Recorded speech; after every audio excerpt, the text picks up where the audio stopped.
আসসালামু আলাইকুম।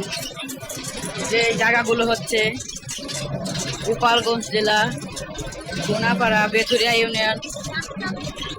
গুনাপাড়া থেকে দিয়াশোর আসার পথে যে রাস্তাগুলো, এটা হচ্ছে কিন্তু সেই রাস্তা, খুবই সুন্দর।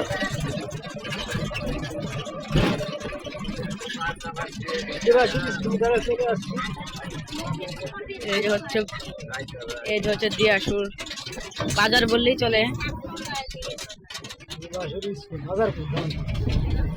এটা হচ্ছে দিবাসুর স্কুল, এখানে পড়ালেখা করে।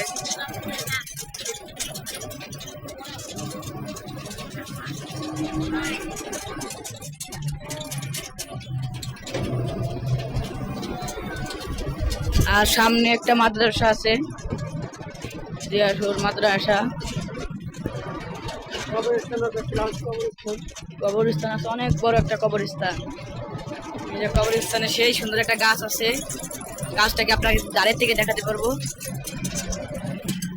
এই যে গাছ,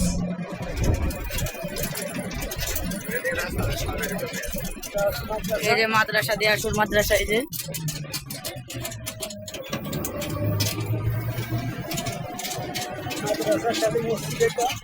এটা মসজিদ।